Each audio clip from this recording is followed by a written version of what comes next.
허탄한 생각하지 않게 하시고 쓸데없는 생각 속에 빠져서 자기 연민에 빠지지 않도록 하여 주시옵소서. 주께서 원하시는 그것을 저희가 행하게 하시며 주께서 원하시는 그 모습으로 저희가 서 있게 하여 주시옵소서. 하나님 말씀 저희가 듣고 받아 가슴에 붙잡고 나가기 원합나이다. 이 아침에 저희를 이끌어 주시옵소서. 감사하며 예수 그리스도의 이름으로 기도했습니다. 아멘. 하나님 말씀 예레미야서 6장 1절부터 15절까지입니다.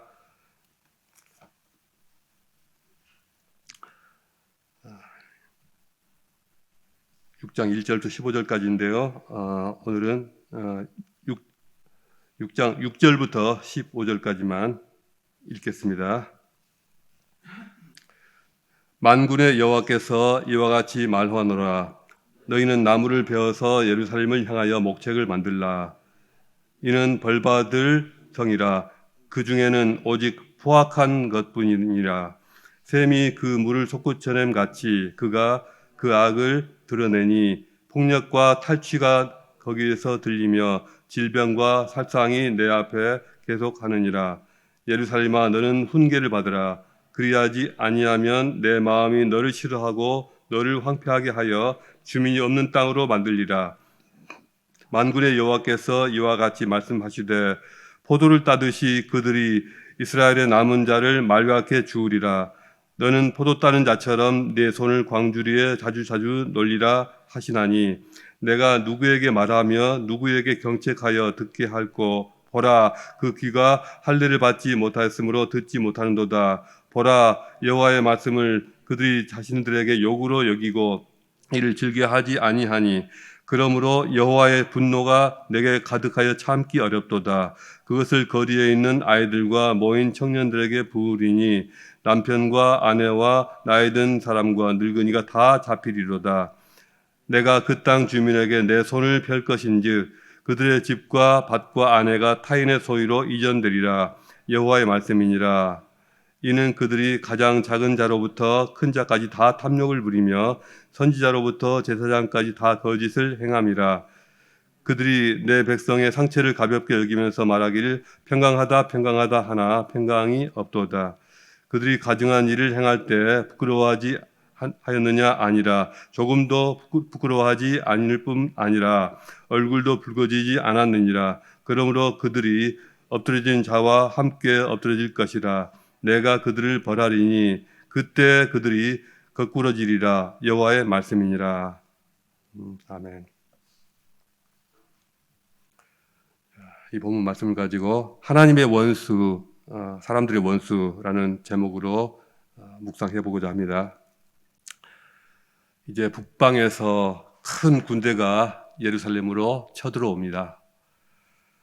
뜨거운 한낮에 더위도 아랑곳하지 않고 또 밤에 휴식도 마다할 정도로 사기가 충천해서 예루살렘을 집어삼키려고 합니다. 그런데 그 명령을 내린 총지휘관은 누구시냐? 바로 하나님이십니다. 하나님은 우리의 적이 되기도 하십니다. 하나님께서 이방 군대를 이끌고 예루살렘을 치신 것입니다. 하나님이 예루살렘과 원수지간이 되신 것입니다.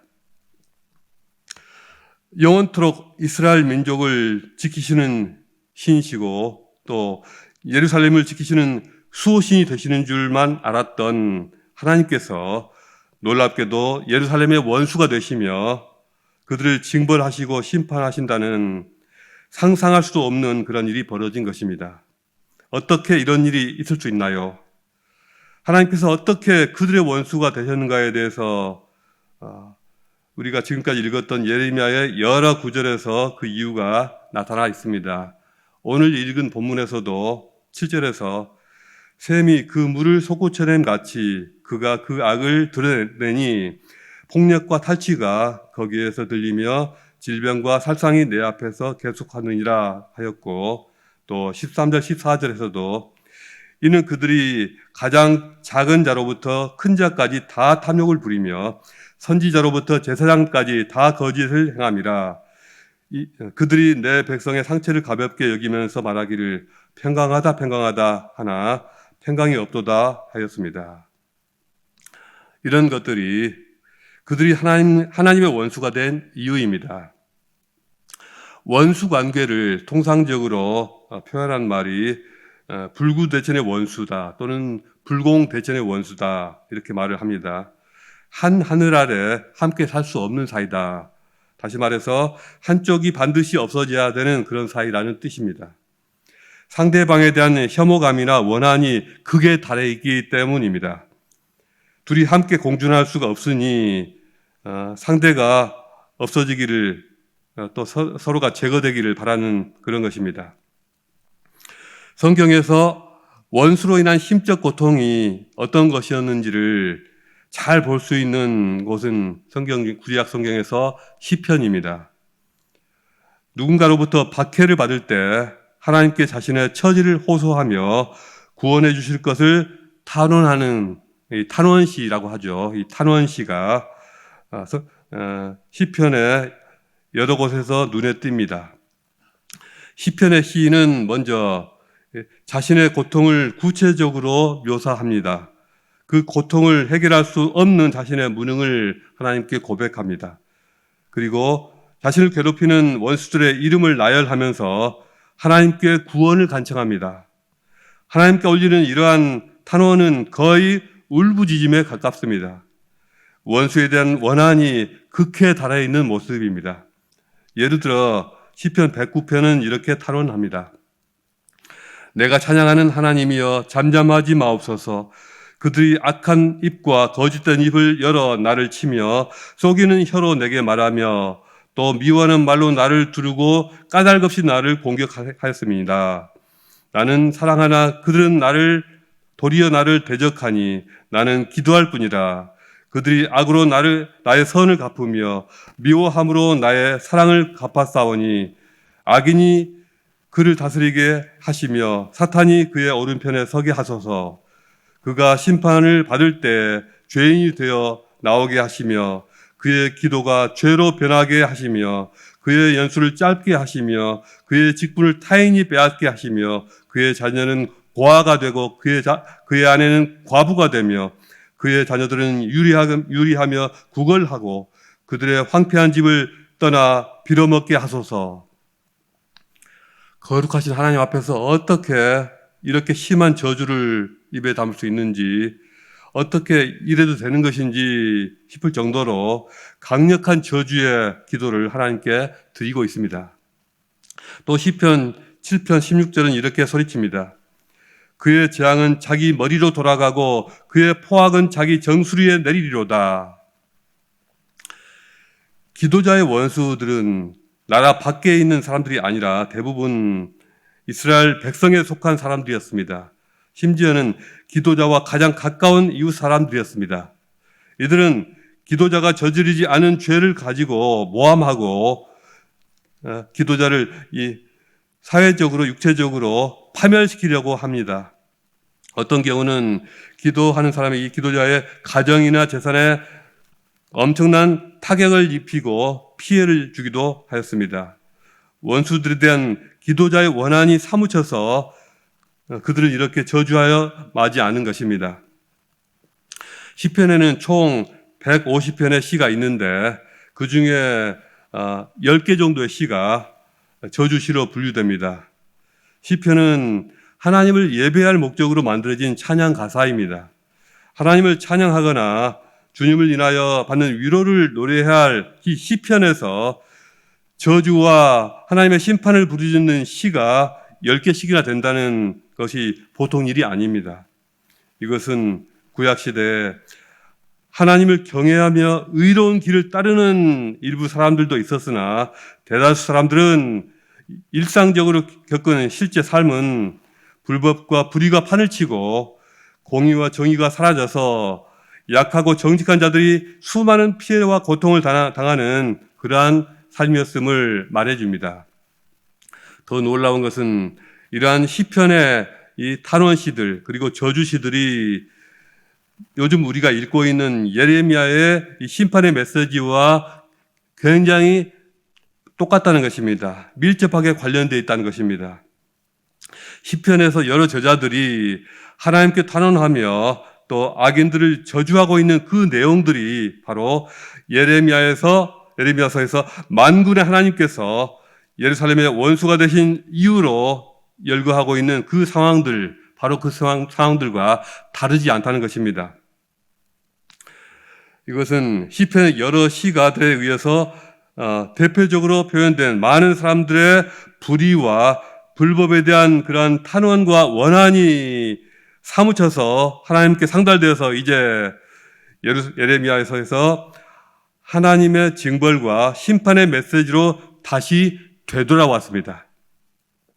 하나님께서 이스라엘과 유다 곳곳에서 부르짖고 하소연하던 그 기도들을 다 들으셨습니다. 그 원한이 쌓여서 또 쌓여서 마침내 하나님께서는 그것들을 이 땅에 쏟아 부으시는 것입니다. 계시록 8장 3절부터 5절까지 이런 묵시가 있습니다. 또 다른 천사가 와서 제단 곁에 서서 금향로를 가지고 많은 향을 받았으니 이는 모든 성도의 기도와 합하여 보좌 앞 금제단에 드리고자 함이라. 향연이 성도의 기도와 함께 천사의 손으로부터 하나님 앞으로 올라가는지라.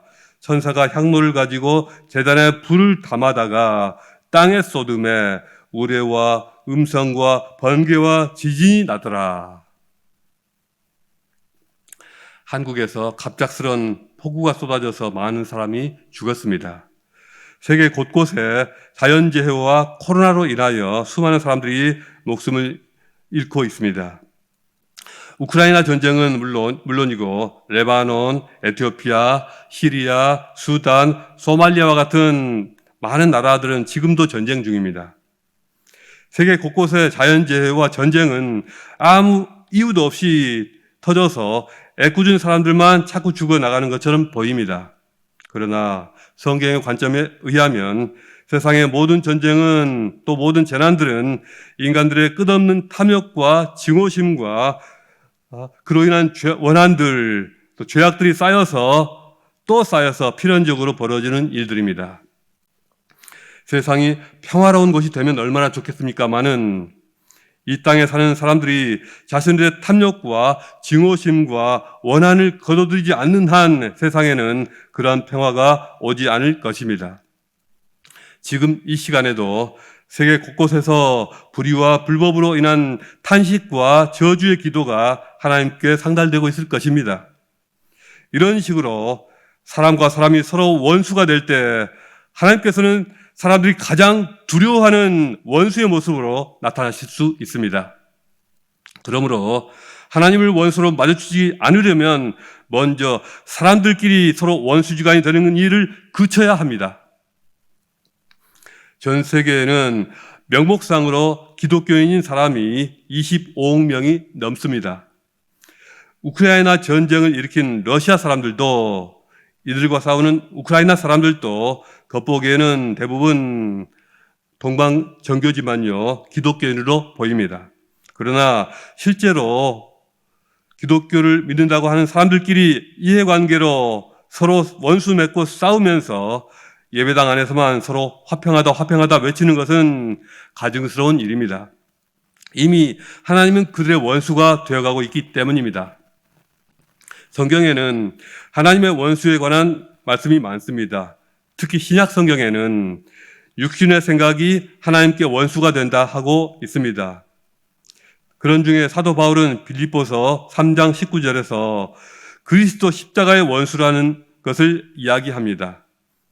내가 여러 번 너희에게 말하였거니와 이제도 눈물을 흘리며 말하노니 여러 사람들이 그리스도의 십자가의 원수로 행하느니라. 그들의 마침은 멸망이요 그들의 신은 배요 그 영광은 그들의 부끄러움에 있고 땅의 일을 생각하는지라. 우리는 여기서 어떤 것이 그리스도의 십자가의 원수가 되는 것인지를 알 수 있습니다. 여러분도 아시다시피 하나님을 쓸 때 영어로 대문자 G를 써서 God이라고 하고 일반 다른 신들은 소문자 G를 써서 God이라고 하지 않습니까? 그런데 여기서 그들의 신은 배다라고 했을 때 그들의 신이라는 것을 소문자 가수로 하지 않고 대문자씨를 써서 하나님이라고 쓰고 있습니다. 이것은 그들이 자신들을 비록 하나님이라고 믿고 있지만 실상으로는 자신의 배, 곧 자신의 욕망을 섬기고 있다는 것입니다. 그러니까 자기가 바라는 것을 이루어주는 일을 하나님으로 아는 것을 말하는 것입니다. 이것이 많은 신앙인들의 숨겨진 실제 모습입니다. 자신들이 기도하는 것을 이루어지면 믿지만은 기도대로 안 되면 신앙도 얼마든지 떠날 수 있는 그러한 사람들이란 뜻입니다. 기도의 내용들은 모두 자기 육신, 곧 자기 배를 채우는 것인데 그것이 이루어지면 하나님께서 영광을 받으신다는 그러한 말로서, 그러한 속임수로 자신도 속이고 하나님을 속이려고 하는 것입니다. 하나님의 말씀을 들으나 자신이 듣고 싶은 것만 듣습니다. 13절에서 말씀하기를 이는 그들이 작은 자로부터 큰 자까지 다 탐욕을 부리며 선지자로부터 제사장까지 다 거짓을 행한다고 하였습니다. 오늘날도 하나님의 말씀이 사방에서 쏟아져 나오고 있지만 너무도 적은 일부 사람들만이 그 말씀을 진지하게 듣고 있습니다. 하나님의 말씀과 진리에 대해서 진지한 고민들이 없습니다. 오늘 먹고 배부르면 되었지 어떻게 사느냐에 대해서 생각하고 진지하게 고민하지 않습니다. 개인 소득 3만 불이 넘으면 기독교가 산다는 통계는 무엇을 말해줄까요? 연소득이 500불이었고 1000불이었을 때, 또 2000불, 3000불이었을 때는 그렇게 모이기를 힘썼고 뜨겁게 기도하고 열정적으로 기도했던 그러한 교인들이 3만 불이 넘어선 이후로 다 어디로 사라졌나요? 그 시절 그 많았던 교인들이 진정 주님을 사랑하던 크리스찬들이었습니까? 아니면 단지 잘 믿는 척 하던 가짜 크리스찬들이었습니까? 교회에 다니는 크리스찬들이 실상은 하나님이 아닌 자기 배를 섬길 때 그것이 교회에 대한 비난이 되고 손가락질이 되고, 그래서 하나님께 큰 훼손을 가했을 때 언젠가는 반드시 그 모든 것들의 대가를 치를 때가 있을 것입니다. 백성들이 죄를 지적하는 소리를 듣고도 고치지 않고 돌이키지 않는 백성들의 머리 위로 계시록의 그 장면처럼 하나님의 제단의 불이 쏟아질 날이 올 것입니다. 호주는 6만 불이 벌써 넘어섰고 한국은 소득이 3만 불이 넘어서서 이제 선진국이 되었으니 이제 뭐가 걱정할 게 있겠느냐, 그렇게 생각한다면 크게 잘못 생각한 것입니다. 세상 어느 나라가 평안한 나라가 있겠습니까? 미국이라고 평안하겠습니까? 프랑스라고 평안하겠습니까? 언제 어떤 일로 사회가 무너지고 불벼락이 떨어질지 아무도 모릅니다. 세계 어느 나라라도 탐욕을 부리며 하나님을 떠나서는 절대로 평안할 수가 없습니다. 그러니 오늘도 주님 앞에 깨어서 기도하며 평안하다 하는 소리를 믿지 말고 이 땅의 모든 사람들, 이 백성들과 교회를 위하여 늘 간구하는 저와 여러분이 되어야 하겠습니다. 한국 교회와 호주의 한인교회들이 하나님의 훈계를 늘 마음에 새김으로써 하나님의 원수가 아닌 하나님의 복의 통로로 끝까지 남아서 주님의 때에 이르게 되기를 간절히 축원합니다. 기도하겠습니다. 하나님 아버지, 예레미야 선지자의 메시지가 어찌 유대인들에게만 해당되겠습니까? 이 시대 모든 하나님의 백성들이 하나님의 이 말씀을 듣게 하여 주시옵소서. 저희도 늘 이 말씀 앞에 허리띠를 동여매고 신실하고 충성된 주님의 자녀들로 남게 하여 주시옵소서. 예수 그리스도 이름으로 기도했습니다. 아멘.